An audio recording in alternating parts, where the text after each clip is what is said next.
നമസ്കാരം. ബിഗ് ബോസിനോട് എൻ്റെ അഭ്യർത്ഥനയാണ്. കഴിഞ്ഞ ദിവസം ഒരു ഉമ്മയെയും മോനെയും ഒക്കെ നിങ്ങൾ കൊണ്ടുവന്നു. ആദ്യമായിട്ടാണ് മോഹൻലാൽ അങ്ങനെ ഇന്ററാക്ട് ചെയ്തത്. എനിക്ക് അതൊക്കെ കണ്ടപ്പോൾ വളരെ സന്തോഷം തോന്നി. ഇതുപോലുള്ള സാധാരണക്കാർ ഒരുപാട് പേര് നമ്മുടെ നാട്ടിലുണ്ട്.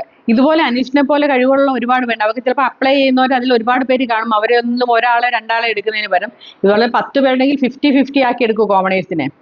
ഇപ്പൊ ഈ പറഞ്ഞ പോലെ അനീഷിനെ കഴിഞ്ഞ ദിവസം വലിച്ചു കീറി കൊടുത്തു. ശരിയാണ്, അനീഷും ഒക്കെ സോഷ്യൽ മീഡിയയിലുള്ള ആൾക്കാർ തന്നെയാണ്. പക്ഷേ എങ്കിൽ ബിഗ് ബോസിൽ വന്നതിന് ശേഷമാണ് ഞാൻ അനീഷിനെ കണ്ടിട്ടുള്ളത്. അതിന് മുമ്പ് ഇപ്പൊ ബിഗ് ബോസിൽ വന്നതിന് ശേഷം അനീഷിന്റെ വീഡിയോസ് ഓരോരുത്തരെടുത്ത് ഇങ്ങനെ പോസ്റ്റ് ചെയ്യുമ്പോഴാണ് നമ്മൾ ഈ പരിപാടിക്കകത്ത് പുള്ളി ഉണ്ടായിരുന്നു, ഇന്ന പരിപാടിക്കകത്ത് പുള്ളി ഉണ്ടായിരുന്നു എന്നൊക്കെ നമ്മൾ അറിയുന്നത്. മനസ്സിലായോ? അല്ലെങ്കിൽ നമ്മളതൊക്കെ കണ്ട് മറന്നു വിടത്തേ ഉള്ളൂ. അല്ലാതെ നമ്മൾ അതൊന്നും ഓർത്തിരിക്കേണ്ട ഇല്ല. ചിലപ്പോൾ ഒരു പരിപാടിക്കകത്ത് ഒരു കമന്റ് പറയുന്ന ആളെ ഒന്നും നമ്മൾ ഓർത്തിരിക്കണം എന്നില്ല.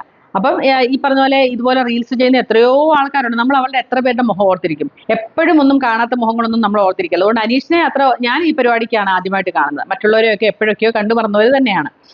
അപ്പോൾ ഈ ഷാനവാസിനെ പോലുള്ളവരെ എടുക്കുന്നതിന് പകരം ഒരു കോമണറെ കൊടുത്തിട്ടുണ്ടെങ്കിൽ അതിനൊരു അവസരം കിട്ടണം. ഒരിക്കലും ഈ പ്രോഗ്രാം കാണാത്ത ഷാനവാസ് ഈ കളിയെക്കുറിച്ച് എന്താണെന്ന് അറിയില്ല എന്ന് വ്യക്തമായിട്ട് മോഹൻലാലിന്റെ മുഖത്ത് നോക്കി പറയുമ്പം ശരിക്കും പറഞ്ഞാൽ ബിഗ് ബോസിനെ കളിയാക്കുന്നു എന്നാണ് എനിക്ക് തോന്നിയത്. സത്യം, എനിക്ക് അങ്ങനെയാ തോന്നിയത്.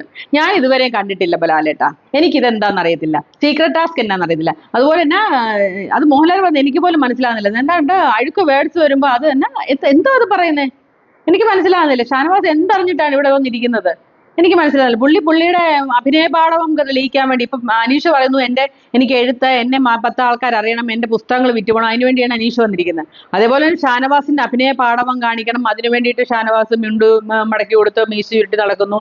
ഇത് കഴിയുമ്പോൾ അതിനു വേണ്ടിയിട്ട് മാത്രം വന്നാണ്. പക്ഷെ അയക്ക് ഇതിനെക്കുറിച്ചോ ഗെയിമിനെ കുറിച്ച് നേരത്തെ ഔട്ടാക്കേണ്ട ആളായിരുന്നു ശരിക്കും പറയാൻ ഷാനവാസ്. ഇതൊന്നും അറിയാതെ വന്നാണെങ്കിൽ എന്തുകൊണ്ടാണ് ബിഗ് ബോസ് ഇതിലൊന്നും ഒരു ശ്രദ്ധ ചെലുത്താനെന്നാണ് എനിക്ക് ചോദിക്കാനുള്ളത്.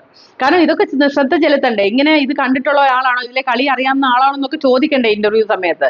ഇവരെ എന്തായാലും നല്ലപോലെ അരിച്ചെടുത്തൊക്കെ ആണല്ലോ ഇവരെ ഇതിനകത്ത് എടുക്കുന്നത്. ഓരോരുത്തരെയും നന്നായിട്ട് മനസ്സിലാക്കിയിട്ടല്ലേ എടുക്കുന്നത്. അപ്പൊ ഇതൊന്നും മനസ്സിലാക്കാത്തതിന്റെ കാര്യം എന്താന്ന് എനിക്ക് മനസ്സിലാവുന്നില്ല. ബിഗ് ബോസ് ഇതൊക്കെ കൂടെ അടുത്ത പ്രാവശ്യം വരുമ്പോൾ ഇതുപോലുള്ള ചവറിനെയൊന്നും എടുക്കാതെ ആൾക്കാർക്ക് കണ്ടിട്ട് നെവിനോട് പോയ ആരുമില്ല. ഇപ്പോഴേ തന്നെ പല യൂട്യൂബേഴ്സും ഇത് വിട്ടു കഴിഞ്ഞു, ചെയ്യുന്നില്ല എന്ന് പറയുന്നു.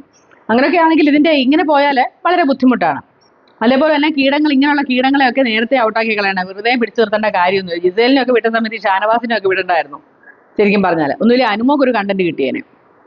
മനസ്സിലായോ? അതുപോലെ ആര്യനെ കുറ്റം പറയുന്നുണ്ട്, ജിസേൽ പോയതിന് വിഷമമില്ല.